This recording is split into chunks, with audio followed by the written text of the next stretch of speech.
Thank you very much. Thank all of you for coming out here to hear this. Just so you are aware, the story is very personal to me. Sometimes I can get through it without crying, sometimes I can't. Either way, I'm going to move forward with the presentation. But how many of you in this room have heard of sextortion before? Awesome. So this story is about me finding out about sextortion. Let me get to play. Sorry, I did not hit the play here. Me finding out what it is.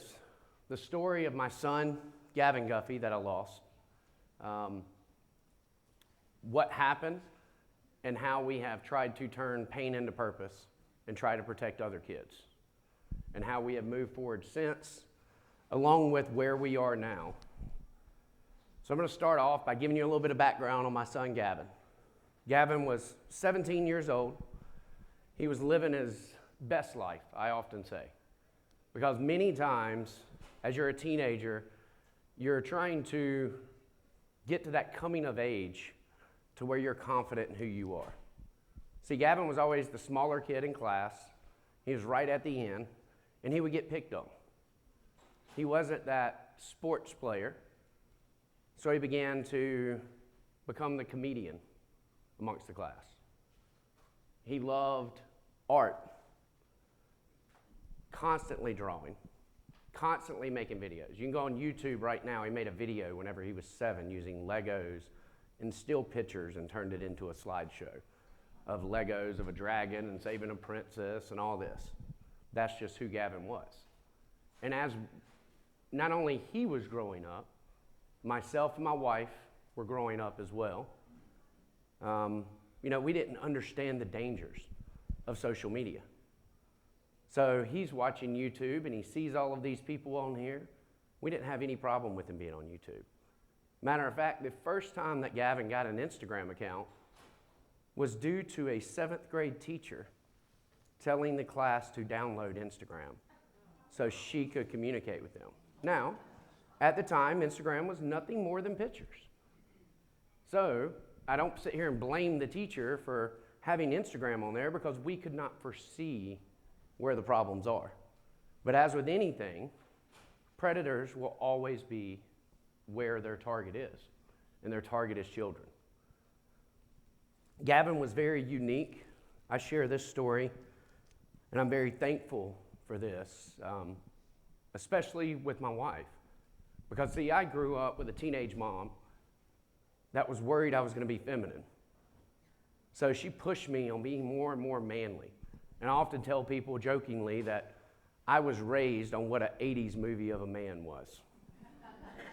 But that included not crying. That included being tough. That included playing sports. In my neighborhood I grew up in, the only respect that you got was if you could fight, flip, or run fast. Well, I wasn't flipping or running fast, so I gained my respect by fighting my entire life. Gavin, I thought, was going to be my football player, my quarterback. And whenever he was young, I would take him to football games, Carolina Panthers, Clemson Tiger games, and he would paint up his face and he'd wear a jersey. Man, had the best time in the world. And my wife came up to me and she said, he really doesn't care anything about football. I said, what do you mean? We have a good time. She said, no, he just wants to spend time with his dad. So I went to him at a young age and said, hey, buddy, I really enjoy us going to these games and stuff, but football's only part-time, so if there's anything that you want to do, don't hesitate to let me know, and we can do that. Well, from that point forward, we never went to another football game. We went to Comic-Cons. We went to movies. He loved comics. He loved art. I even taught him how to skateboard. He wanted to learn how to skateboard. But it was constantly other things. Now, how many of you know what sticker bombing is? Okay, sticker bombing is whenever you take a bunch of stickers and you essentially make a collage. Drives me crazy because I didn't grow up with much. So whenever I've got something, I want to keep it nice. I bought it because it looked nice. Gavin was just the opposite. Brand new laptop, covered in stickers. Brand new bookshelf, covered in stickers. Matter of fact, he had a Jeep Liberty that was his car. And one of the things that drove me crazy is he took the dashboard and had it covered in stickers. But he could tell you a story with all the stickers that connected. But at nighttime, you couldn't see through the windshield because the stickers are reflecting up on the windshield. But I put these pictures up, and Gavin is the oldest of my 3 sons. This is Gavin on the far right. There's a picture of him in a Volkswagen bus here, and that will come into play a little bit later. And my middle son is the third from the left there as well. His name is Cohen. Now, Cohen was 16 whenever everything happened to Gavin. Gavin's 17. And I also had a 4-year-old, Callahan. Callahan's best friend was Gavin. I often joke around because my wife is Hispanic. Whenever Gavin was born, they listed him as Hispanic on his birth certificate. Whenever Cohen was born, I was holding him, and they listed him as Caucasian. So I've always said, anytime someone asks race, I'm going to check every single box until they put American on here. Well, whenever Callahan was born, our youngest, I checked every box. They said, Mr. Guffey, you can't do that. I said, well, bring out your skin color chart, and we'll choose which color he is. And they said, well, how about we just put biracial? So I have a Hispanic, a Caucasian, and a biracial kid, all by the same woman. But it was funny because of the personality differences. Cohen would often fuss at Gavin and tell him, he would joke around and call him Beaner and things like this. And Gavin would come back at Cohen and say, that's your white privilege. That's the only reason you get to do things like that. It was just that constant banter back and forth. But Callahan was like, I always say, he was the white version of Gavin. Because his kid pictures, he was lighter skinned than Gavin, but he looked just like Gavin. He acts just like Gavin did. He wanted to do everything. Callahan, for the longest, would say the thing that he missed the most was making TikToks with his brother. And they were just peas in a pod. Well, on July 27th, 2022, I was in the middle. I had just won my primary, a very contentious primary, to run for the state house for the first time. And during this primary, what happened is my opponent began to, and I won't just say my opponent, let's say my opponent's supporters began to spread horrible rumors. That included rumors about Gavin. And I had a lot of teen support that come out because of that. And one of my favorite pictures, which is still the screensaver on my phone today, is a picture of after we won the primary, and it's Gavin squeezing Callahan and Cohen wrapping his arms around him. And it was one of his happiest days because he felt like he defeated this rumor mill that was coming after him and attacking him. And it made me realize how vicious politics can be.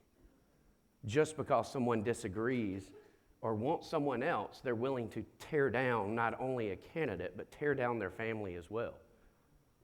But at that point, we were so happy. And that, shortly after that, Gavin and Cohen took off to a Young Life camp. Does everybody know what Young Life is? Okay, so Young Life is like it is a Christian ministry by teens, for teens. And Cohen was Mr. Popular, a couple of grades lower. All the girls liked him. Everyone at school thought he was the cool kid. Gavin was just the opposite. Gavin was the funny one that would come to school wearing a Spider-Man costume. But Cohen brought Gavin to this Young Life camp. Gavin ended up giving his life to Christ that week. And he came back, and I think it's important to say, me and Gavin, while we were oil and water personality-wise, we had very open conversations. I knew that in the past he had been sexually active. I knew that he had experimented with drugs. It seemed like everything the boy tried to do, he got caught at. Matter of fact, he went viral during my primary. I'm sitting, watching TV, getting my hair cut, and I noticed my son's rear end on the screen on TMZ Sports. He went viral because he dropped his pants in front of LaMelo Ball's Lamborghini, and LaMelo Ball retweeted it out, and it goes viral. And his username was Baby Guffey. So I was like, we've got to have a conversation. I'm in the middle of a primary. We can't be doing things like this. But I'm serious. Everything that he did, he seemed to get caught at. But we had a very open relationship. So it wasn't as if Gavin didn't feel like he could talk to me. He came back from that Young Life camp, and he was talking about, Dad, I've been dating this girl. She's a 12. She's the most beautiful woman I've ever seen. But she made fun of me because I was going to this Christian camp. And I had to have a conversation with him about how attractability and compatibility are two different things. And it's more important to be compatible than it is to just be attracted to someone. And I felt like that was one of my proud dad moments, to be able to explain that to him. Well, as soon as they came back, everyone came back with COVID, that entire camp. Gavin and Cohen were both quarantined in their room. And whenever I just say COVID, I mean they were sick, like flu sick. So we took Callahan out. We put him on the other side of our house. Gavin and Cohen are quarantined in their rooms. And I come in on July 26th, should I say, from a political event. And I walk into a quiet home. Callahan is sleeping in the living room. Walk back, poke my head in Cohen's room. He's asleep. Look in my bedroom. Wife is asleep. But I can hear Gavin playing video games in his room. Open the door, poke my head in. Hey, buddy, keep it down. Your brothers are trying to sleep. Just be polite. That was a normal, everyday occurrence. I get a phone call. I step back outside. You'll notice me pace while I'm talking. I like to pace back and forth while I talk. And I'm on this phone call for an hour. I come back in about 1 o'clock in the morning, lay in my bed, kick my shoes off, and I'm replying to emails. Let me get caught up before I go to sleep. Well, I hear Gavin leave his bedroom, but it's quiet. I'm waiting to say, hey, don't slam that door. Very quiet. So that set off my dad's senses. So I'm waiting for him to go to the other side of the house and hear a fridge door shut. Or I'm waiting to hear a cabinet slam, and I don't hear anything. And something just tells me to get up and go check on him. So I walk out of my bedroom from one side of the house. He's coming from the kitchen on the other side. And right in the middle, there is a bathroom and a foyer that at the beginning of the hallway. And we start to pass each other. Now Gavin's 17. He's only only has on his underwear, and he's covering himself. As a father, I'm thinking, don't embarrass him. Make straight eye contact. Just say, good night, buddy, I love you, and move on. And that's what I did as I passed him. He walks into the bathroom. I walk over to Callahan, lean down and kiss him on the head. And what I heard, I described as it sounds like a bowling ball on a top shelf crashing down. I run to the bathroom door and I yell out, Gavin. I don't wait very long at all, and I shoulder the door in, and I find Gavin laying in between a tub and the toilet. My first thought was that he tried to step into the tub, fell, hit his head. He's knocked out. So I run over there with me yelling. Of course, everyone else is waking up. Cohen takes off running to the neighbor's house to get help. My wife is calling 911, and as I'm holding him, he begins to bleed. And I'm trying to stop the bleeding, but I can't find where he's bleeding from. And as my wife's on the phone, the only thing I could think to do was to try and put pressure on his artery to try and stop it, and it just felt like a hose running. There was no stopping. And I smelled gunpowder. And I looked over to the side, and a pistol was sitting beside of the toilet. I didn't know what happened. I didn't know why. But as a father, it's our job to protect our family. And I felt like not only did I let Gavin down, but I let my wife down. I let my other sons down. And it started making me think back to the way I was raised. Was this because every time that He was struggling. I said, man up, suck it up. Was it my thought process? And he was hurting so bad that he was just holding this in and wouldn't talk to me about it. And it sent me down a mental health journey through this process. And what I realized was for the previous 40 years, I'd been so worried about what someone else would think if they saw me cry, as opposed to being a real man, showing my emotions, and not caring what anyone else thought. And that was the message that I needed to get out. So I went on a live video explaining that. Still didn't know what happened to Gavin. I'm going to go into, now hopefully I will make it through all of this. But I put these pictures up because Gavin, although he was not the most popular, this top picture, this was just the people that showed up to the burial in 100-degree weather in August. And the amount of people. And you'll notice on their t-shirts, on all of our t-shirts, we have a less than 3 symbol, which you'll see me wearing a lapel pin. And the less than 3 symbol, slide over so I can show it real quick. This phone message right here is the last message Gavin sent out before he took his life. This was his suicide note. It was a way for him to just say, I love you. And he sent that out to friends and his brother.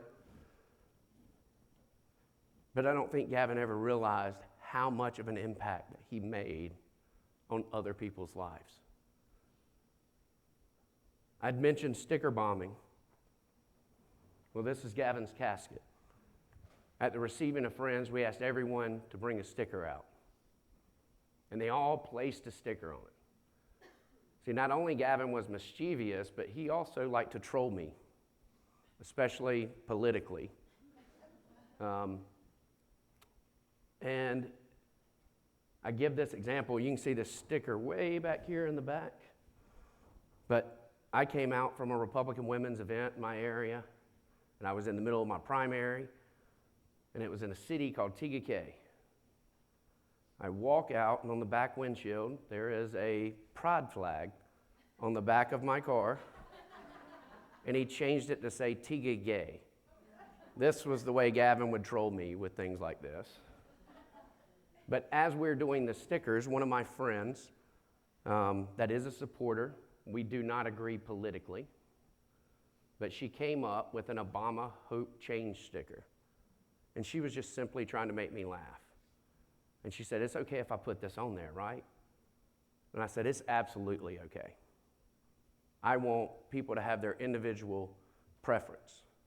But whenever we unloaded the casket, of course, I'm just taking every strength that I have to be able to do this, and I grabbed that handle, I grabbed the Obama sticker.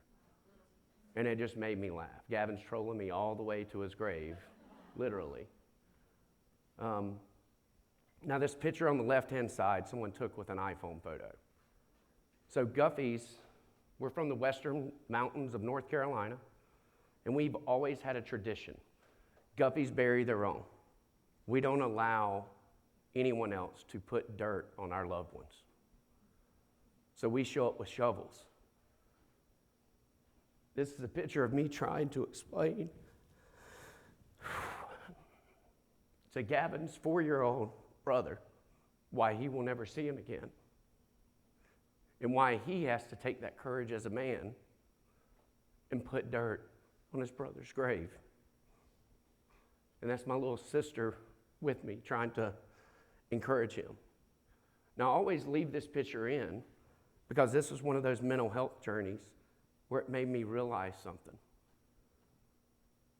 We start off, and Callahan is the first to put dirt on the grave. After about 20 minutes, we begin to pass around the shovels to other members that are there because we're tired. Callahan does not give up his shovel. He does not stop digging. He's got the dust on his face with the tear streaks running down. And he gets to the last bit where it's mounded up, and he takes a shovel and he pats it down. And I said, "Are you okay, buddy?" And in the wisest words that I've heard, he said, "Yes, Daddy, it helped get the yucky out." And it made me realize at that point that in order to change an emotion, we have to create motion. And that is what that process is about. It's about getting that emotion out by creating that motion. See, Gavin skateboarding, whenever he was stressed, that's what he did.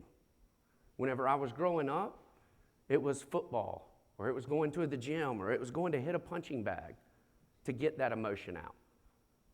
And to this point, or to this day, I always said I would, once I got done with football, I'd never run for fun, but I will run until I'm done to get the emotion out, to where I cannot go anymore just simply to change that emotion. Now, the less than 3 symbol ended up having a dual meaning. The first time I spoke after Gavin's death, I went to a mental health screening with SCE TV, which is like the state version of PBS. And they start talking about mental health, and I'm just struggling. I don't know what I'm going to do. And while I'm sitting there, a lady comes up and she starts talking about gun safety and suicide. And she says the average time, or the majority of suicides are impulsive. Well, that made sense. But she shares the data.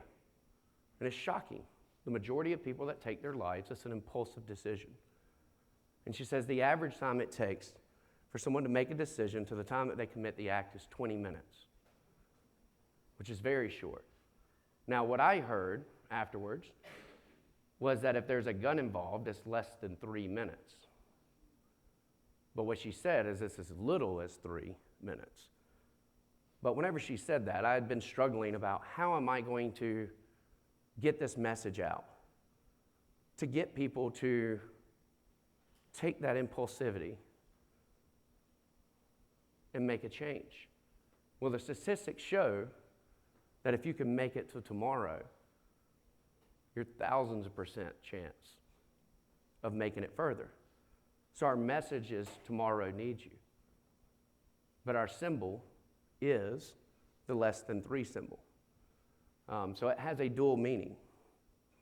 So that red bus that I showed you a picture of, this is it. After Gavin's death, one of the ways of coping, I still had a general election to run, but I really didn't care. I was done with politics. I could care less.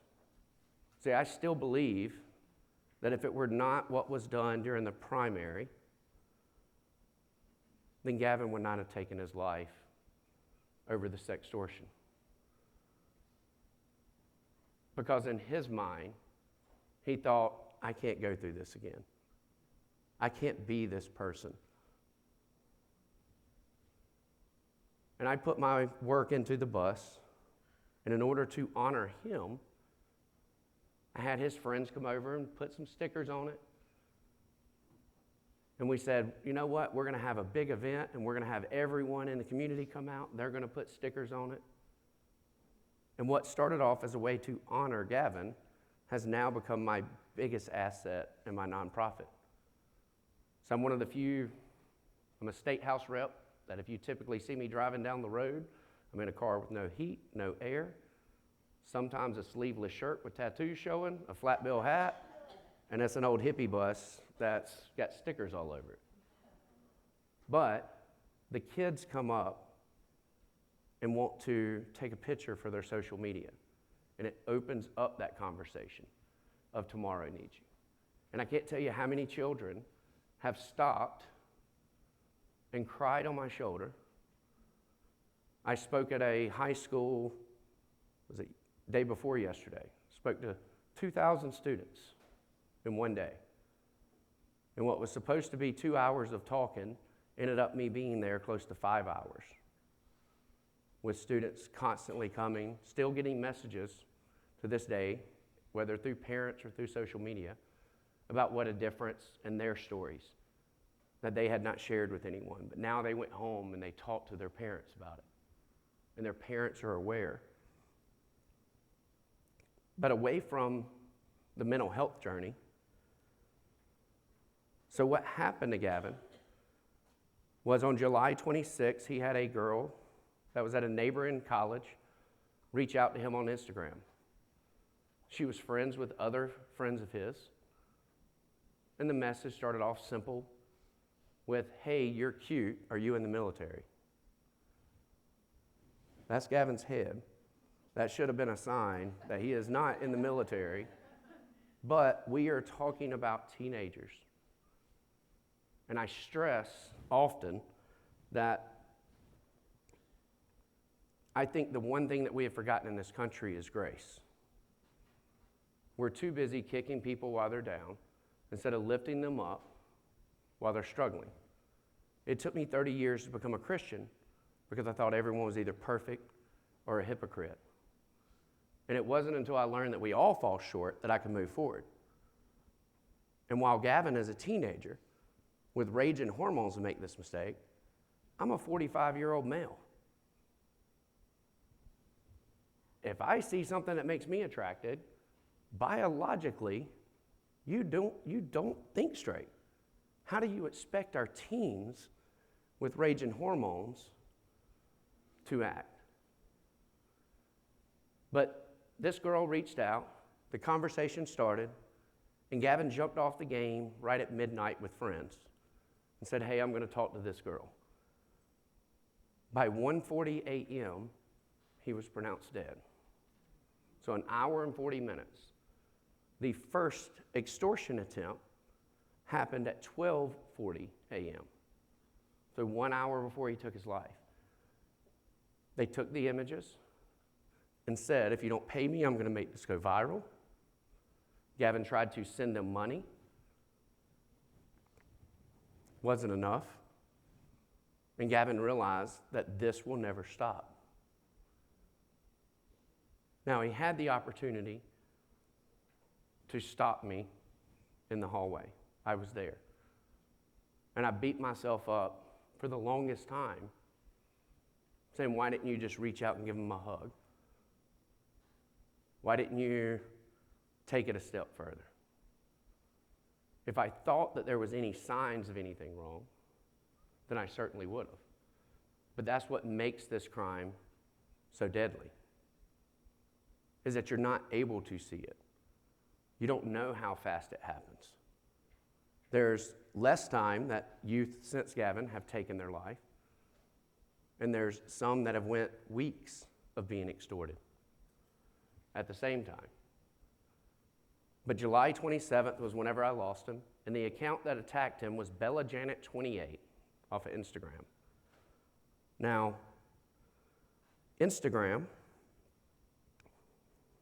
I call Zuckerberg the habitual line stepper. Has been since my career started off in advertising in the early 2000s, and we were creating algorithms at the time.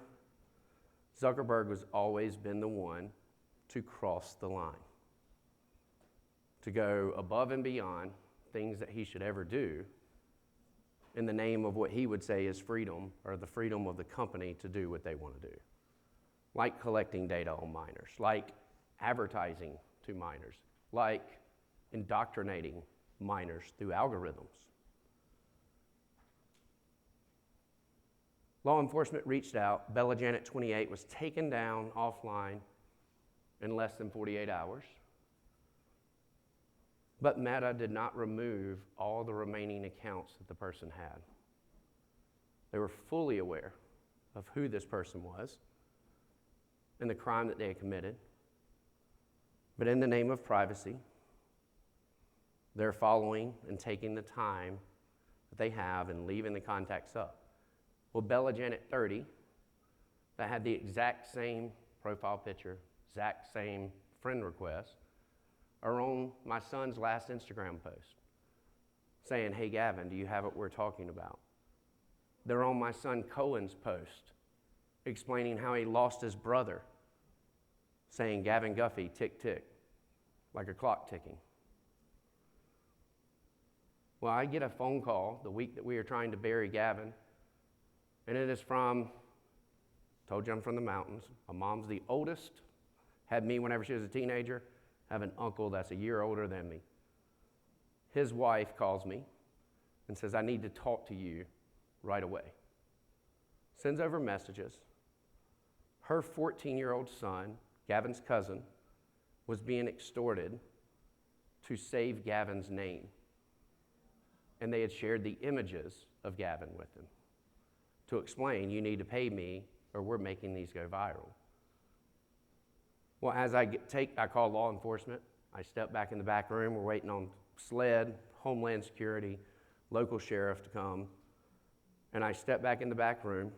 And as I'm showing this to my wife, not even having a chance to go through the messages myself, just thinking, call law enforcement, go show my wife, my 16-year-old walks out of his room, and he picks up the phone, and he is just mad at the world. Because him and Gavin, whenever Gavin got saved, that was the closest that they had ever been. And he felt like he finally had that closeness with his brother. I said, Cohen, who was that? He said, I don't know. Someone from Instagram keeps calling me. I looked at it, and it's the same profile. I then look at my messages. The profile's been trying to reach out to me. I did not get a chance to go through everything. Law enforcement takes everything from us. I still don't know what happened. I just know there's some form of blackmail involved. And it wasn't until the coroner's meeting that I learned what sextortion was and exactly what happened throughout this process. Well, Gavin died on July 27th of 2022. August the 18th, 2 days before Gavin would have turned 18, we're out of town trying to cope for his first birthday that he's not with us.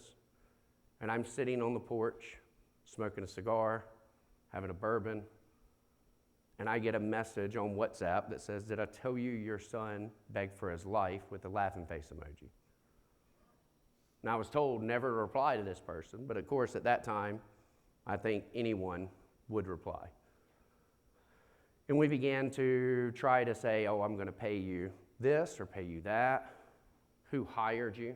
And it went from everything to saying they was hired by a political opponent and all these other things, which causes the investigation to wait until it's done before you can actually come out with a story. So I was pretty much on a gag order, or I would put my son's case at risk. So the only thing I could talk about up until that point was mental health. Well, come my election, the night before my election, I was on county council, and I don't believe in holding a seat while you're running for another, so I resigned the night before, gave a speech, and I'd recorded a 45-minute video of what happened to Gavin. And I just tried to explain it to people. I was wearing the less than 3 Goop shirt. And that was the first time that I expressed my message of what happened publicly.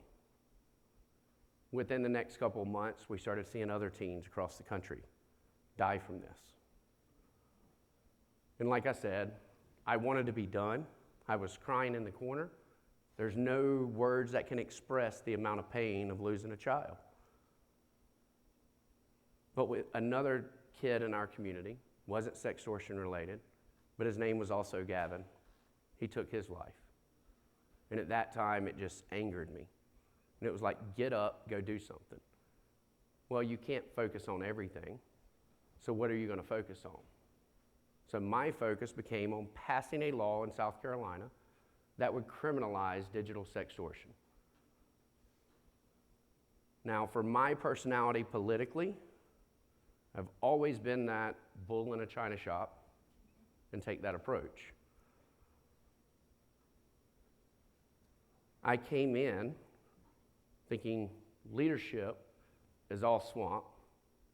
We're going to get all of this knocked out, but I need to figure out what is the best way to go about it. And I come in, I was told don't ask to be on Judiciary Committee, don't ask to be on these other things. Personality-wise, I missed freshman orientation. So I show up to meet the speaker, and he says, so tell me a little bit about yourself. Now, I was told, don't tell him that you like Wes Clymer, who's a senator in my area that I'm good friends with, and don't tell him that you like Congressman Norman. So whenever he said, tell me a little bit about yourself, I said, well, I'm really good friends with Wes Clymer. And in York County, there's 3 types of Republicans. And I named the other 2, and I said, and a Ralph Norman, and I'm more the Ralph Norman type. That was just my way of saying, now what? Like, what are we going to do here? I end up getting put on judiciary, and little did I know, the speaker did not want me on judiciary. My argument was, he said, do you have any judicial experience? I said, none at all. And he said, so what are you most qualified for? I said, agriculture. Why don't you do that? I said, I don't want to do that. And he said, so why do you want to be on judiciary? I said, because if I can't understand it, how is the common citizen going to be able to understand it? And I want to work on my son's law, which will go through judiciary. Now, we didn't name the law because there is a rule in South Carolina about naming a law after anyone. And it was more important to me to get a law passed than worrying about whether it was named after my son. It wasn't about saving Gavin. I'd already lost Gavin. This was about saving the next Gavin and saving the other kids. After a few months, and whenever I came in, the minority leader, I would say, was my enemy. We are literally cussing each other out week 1 because he's a defense attorney, and we're trying to get mandatory minimums on fentanyl trafficking. I mean, I just think this guy is the worst of the worst. We're not talking at each other, bad looks in the halls, all of that. But my bill wasn't moving, and no one would tell me why. One day I got fed up, and I walked up to the front. He's waiting to speak at the well, which, if that's the well, he's standing about right here. And you can go back and watch the video of me walking up angrily at him with my bill in my hand. And I said, you're the only one with the guts to tell me what's wrong with my bill. Will you help me? And he said, absolutely. He said, so you started this nonprofit. Why? I said, to raise awareness. He said, but why? I said, so it doesn't happen to the next Gavin. But why? Awareness is 80% of the battle. He said, okay, so why don't we mandate it in the Department of Education in South Carolina? I said, I didn't know that we could do that. He said, sure we can. I tell you what, you grab 2 Republican attorneys, I'll grab 2 Democrat attorneys, meet me in the back room, and we will go through this bill. We hammered it out within an hour, rewrote the entire bill. It goes straight onto the floor and unanimous consent. Not one person opposed. It goes over to the Senate. My friend, Senator Clymer, said, I want to name this Gavin's Law. But you know, senators are they're sticklers on rules. And this rule, someone's going to stand up and oppose it. So as soon as the proposal was made, Senator stood up, of course, and I'm thinking they're going to object it. But instead, that senator said, I asked for the role of the Senate to be added to this, to name it Gavin's Law. So there's never any question and it can't be challenged in court. So that became Gavin's Law, which became the fastest freshman to pass a law in South Carolina. Now, it was passionate, and it was not me alone. Because whenever I came in with the second largest freshman class in the history of South Carolina, we all began to work together. We were leveraging votes as being close to a third of the body on bills that even we agreed with. But okay, if you'll give this bill a hearing, if you'll do this. And it taught me a lot about the process of how to go about getting a bill passed. And it was a learning experience. Now, I thought that once we passed Gavin's Law, that would fill the hole in my heart. It didn't. It's like a bucket with a bunch of holes in it, and it just runs out. September the 29th became the first person charged under Gavin's Law, also the first person charged with an AI crime. Thanks to these Notify apps, a 14-year-old decided to take a picture of a classmate, make her naked, and say, if you don't send me more pictures, I'm going to make this go viral. Well, at that point, he was charged. I was very thankful that the conversation I had during that bill-making process, because as a father, I wanted death penalty for anyone that committed this crime. But that same minority leader, that is a defense attorney, said you want the harshest crime possible because you're saying your son was a minor and his brain is not developed enough, right? I said, correct. He said, so what happens whenever your son commits the crime? What happens if he tells a girl that he's been in a relationship with, if you break up with me, I'm going to share these images? Do you believe that he should be in jail for at least 15 years? And I was like, well, what's the solution? He said, how about we leave it up to a family court judge to determine the severity and determine the punishment without having these mandatories in there. And I was very thankful for that. I broke down in tears whenever I seen it was a 14-year-old that was charged. Because as much as Gavin got into, I could certainly see Gavin being the one to do something like this and not think about it. Well, November, as soon as that passed, I'm thinking, what is next? So I pushed for the state of South Carolina to have the first standing AI cybersecurity committee in the country. Me being a freshman, I couldn't serve as chair, but I pushed to get the committee on there, and I'm currently chair of AI in my second term in South Carolina. In February of 23, or January, of 24, I filed a lawsuit against Meta, stating that they knew that this was a criminal, they continued to allow it, and I began fighting against Meta, testifying before Congress, advocating for bills on a national level. Matter of fact, last week, Delaware signed Gavin's law into law, and it's the only other state to mandate the education in the country. But I learned that it wasn't just Meta, because I had every parental control on Gavin's phone. I had it locked down so bad that he could not look up something without getting parental consent, even if it was for school. But whenever I got his phone back and got on his Twitter account, he had 3 Twitter accounts. One was his basic, the other 2 were full of pornography. See, the apps allow him to bypass all of these parental controls that a device might have. And we as parents have no say, because nothing stops a child from downloading something. And the law states at 13, the companies can't be held civilly liable. These are the richest companies since the inception of man, and yet they have immunity. They have not been sued and held accountable because they hide behind a law that was written in, I think it was 96, but today Dawn said 98, so it might have been 1998. And I joke around and say it took me an hour to download a Wu-Tang Clan song in 1998. That's how much the internet has changed since then. I'm running out of time, so I'm going to start flying through. These are just pictures of Gavin's law being signed. I'm actually going to skip over this video. The stats now, at the end of 2024, I went from not ever hearing of sextortion. End of 2024, it was 1 out of 17 teens have been victims. The stats as of last month, according to Thorne, are 1 in 5.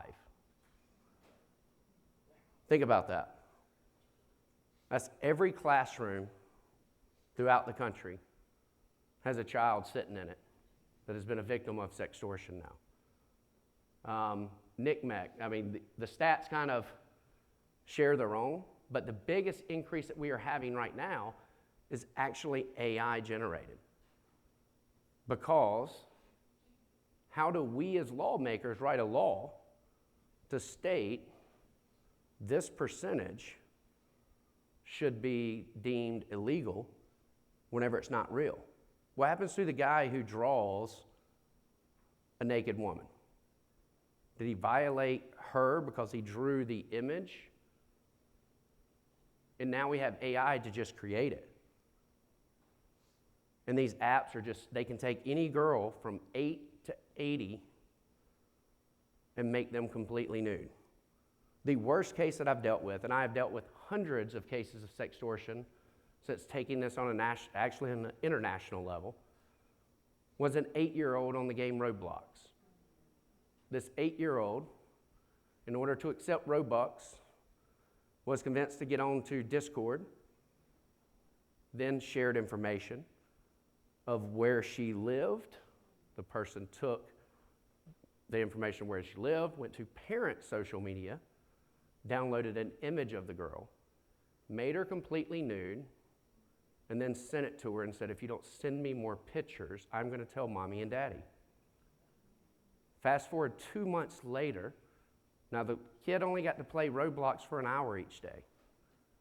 But for 2 months, during that hour, that kid was being coached on providing pictures and images until the mother walked in and caught an 8-year-old trying to insert something in her. And these are the predators that we have online. I put these images up. This was one day before I was going to speak, I simply did a Google search or a Reddit search on sextortion. These are teenagers' messages on Reddit because they had no clue what's going on. There was a huge trend of someone's threatening to share my nudes. What do I do? A huge trend and asking, how do I kill myself the quickest? And a lot of it is due to sextortion. Now, we currently have 42 attorney generals that have filed lawsuits against Meta. The stat on the left was from 2024, so we'll kind of skip over that, apologize. But in August of 2024, and I find it funny that every time, whenever I went to the White House, whether I testified before Congress, whether big tech's testifying before Congress and I'm going to be there, they always announce a change. Something comes out that week or that day that I'm going to DC. Well, in August of 2024, Meta announced that they deleted 63,000 sextortion accounts in one day, just from Instagram and just from Lagos, Nigeria. And the media applauded it. Thank God Meta's doing something. I said, this is bullshit. Excuse my language. Because one of two things are true.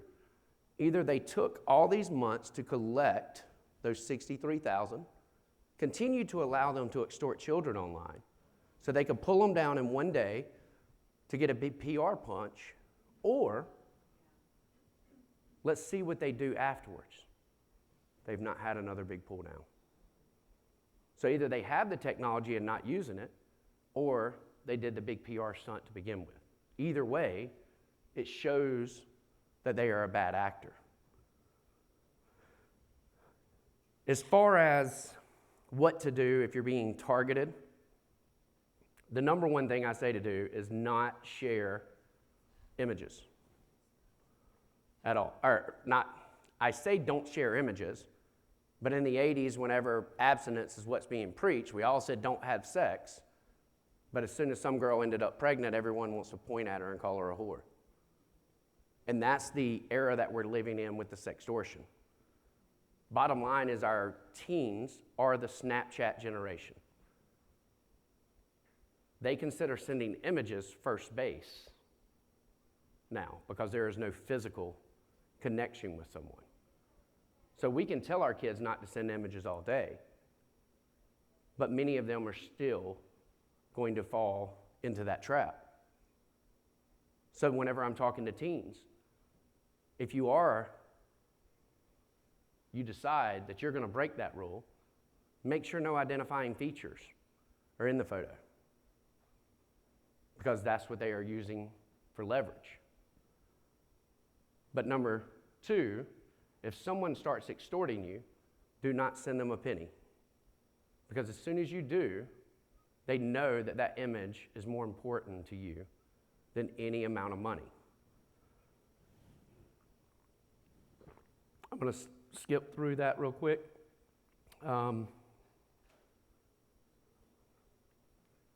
Show this real quick. Sorry, I'm skipping through so much, but I'm trying to stay within time too.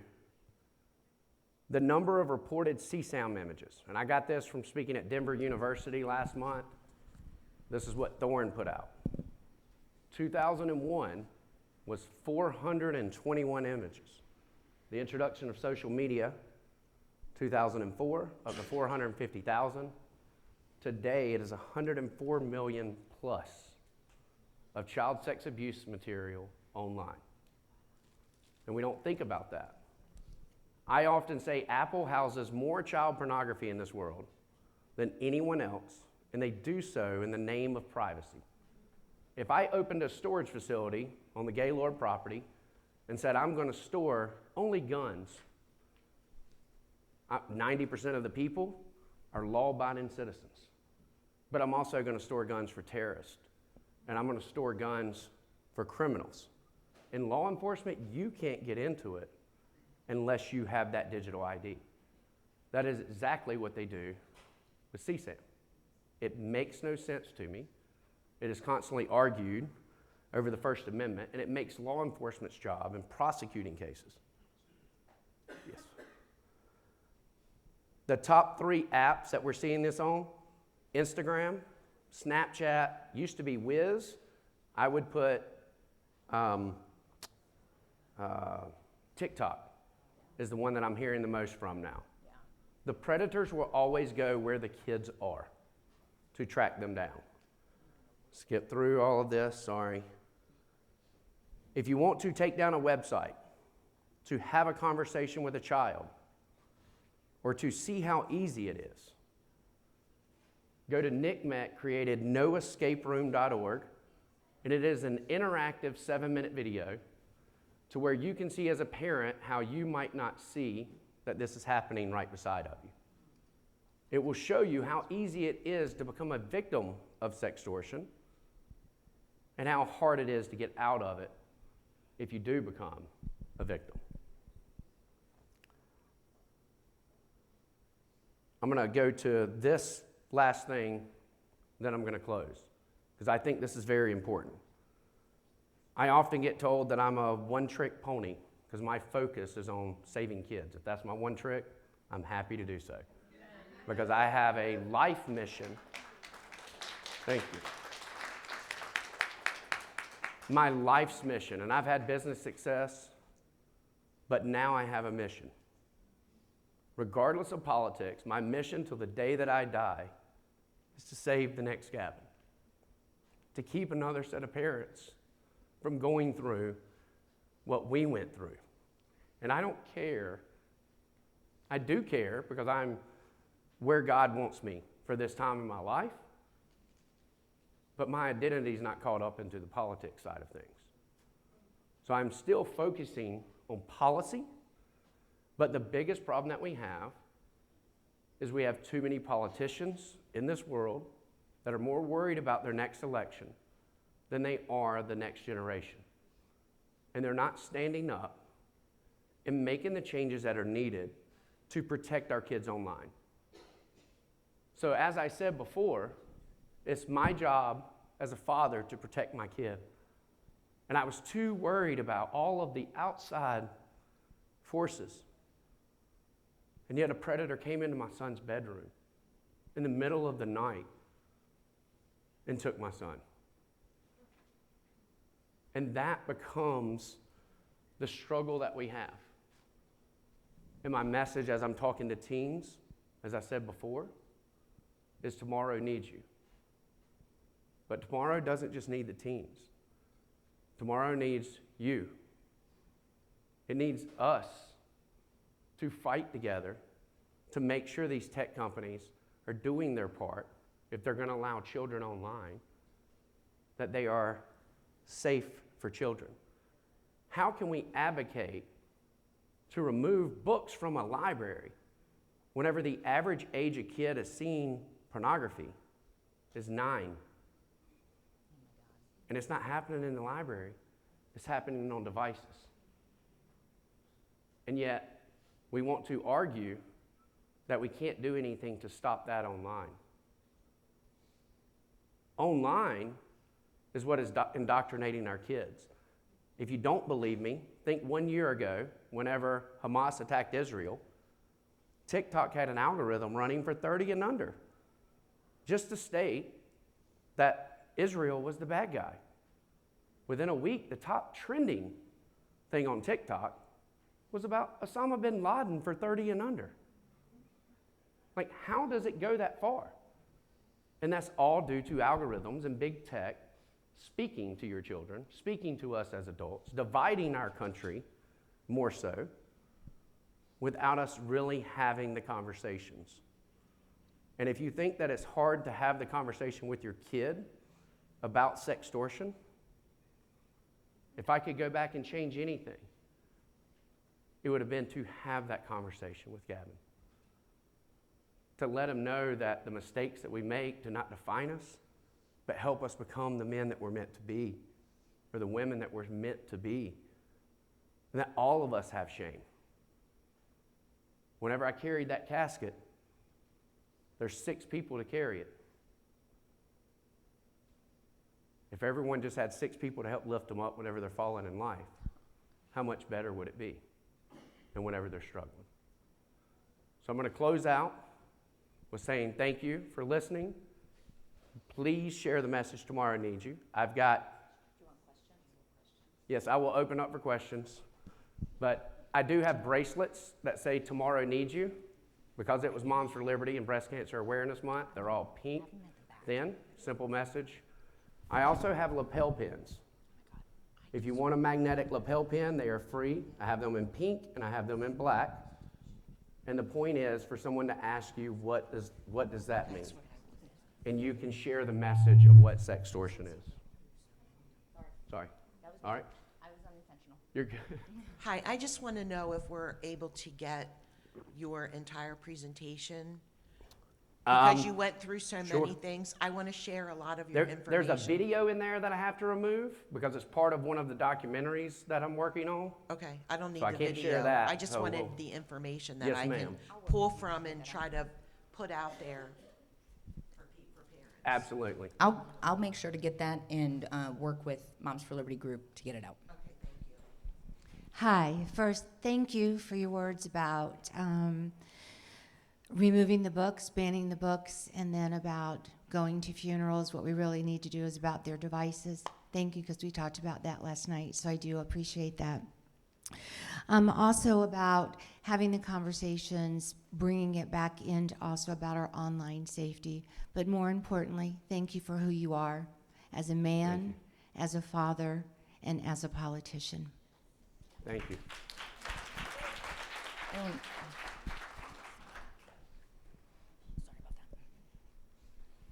I don't know if I missed it or not. What happened to the person who did the extortion? We extradited him in January of this year.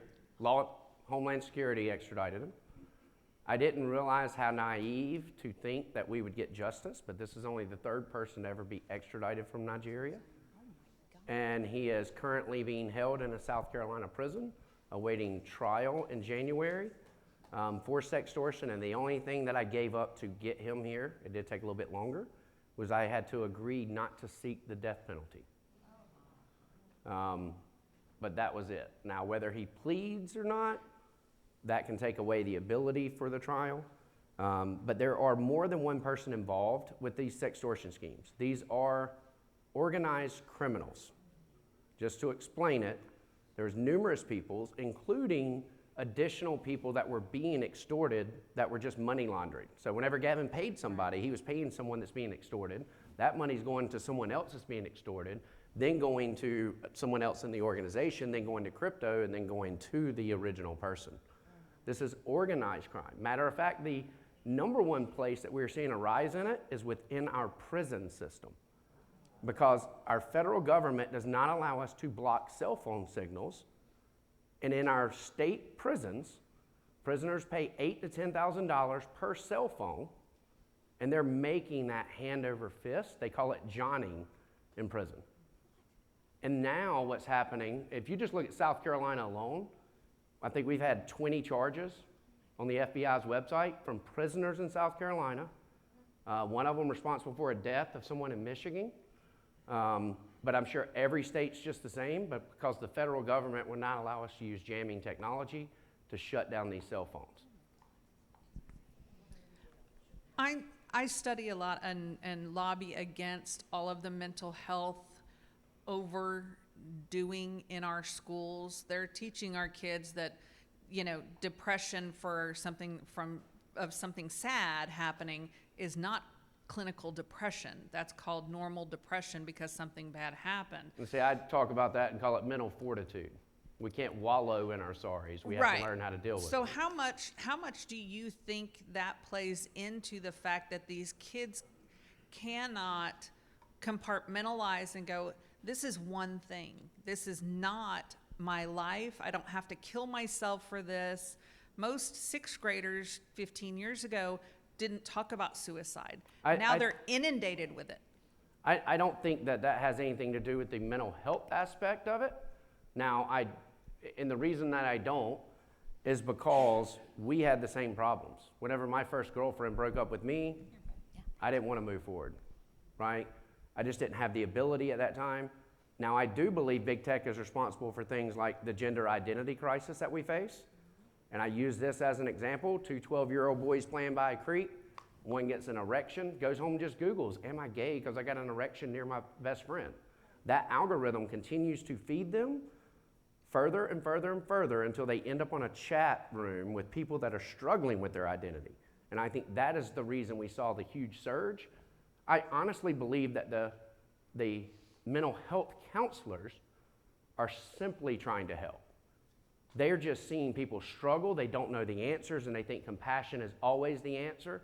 I'm not a mental health professional, but I do believe that we have to teach mental fortitude. As I have struggled with PTSD, I've learned I have to face my depression. There's not a day that goes by, honestly, now that I don't think about killing myself.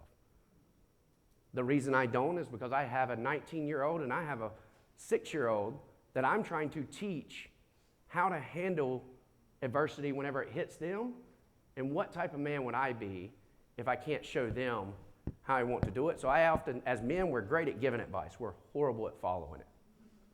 But I have to kick myself and say, do exactly what you would tell your son to do. Last question. I just had a quick comment and question. Are you familiar with Brian Montgomery? Yes, And his I story? am. So I'm very good friends with the Montgomerys. Okay. You're talking about Walker? Yes. So Yes. he has a very similar story, and on my podcast at Screen Strong, Be Screen Strong, we have his story on there. I'd love to get you on, of course, as well. But if there's anyone here that wants to hear that, I'm full happy to. We're over 50 story. parents now Right. that are having to deal with it. Not to Right. mention we have AI chatbots telling kids to take Yeah, their life so they can that's spend right. eternity together. But if you look up Screen Strong Families, and you can, if you want to go home tomorrow and listen to the very similar story from Brian Montgomery, I just wanted to be sure that you knew him. It's Yes. a very similar story. And what happens is it's in such a short period of time, like you're saying. With him, it was like 4 hours upstairs in his bedroom, the same kind of thing. And what I want to add to the question about the mental health, we have to stop telling our kids they have mental health problems. Yes. They do not have mental health problems. We have to stop telling them that they are the anxious generation. They are not. They are normal teenagers. They have normal brains the way God made their brain, but they have very I will sketchy adamantly disagree impulse with you on that control. because they're not normal. Well, they are guinea pigs because they're growing they are up guinea with pigs. technology Yeah. that is truly But their affecting brains them. are, there's nothing wrong with their brains. Your son and Brian Montgomery and all the things that happen Oh, yeah. there, they, It's that instant gratification which causes that Right. thought of instant yeah. solution. And the lack of impulse control. Yes. And we have to talk to them about that for sure. But that's all I'm saying is I feel like in our culture, we're just labeling all these kids with all these problems. And we have to be careful. Right. Because then they live up to that. I agree. Yeah. Any Thank final y'all. statements? Now, my final statement is tomorrow needs you. I'm going to tell you, if you will take a bracelet, if you will take a pen, here. you would be surprised at how many people that you can actually affect just by sharing the story. I often say the only gift that God gave me was a big mouth, and I'll run it till the day I die. And it helps people just by talking about it. And you never know who you're going to reach. So thank y'all. Thank you.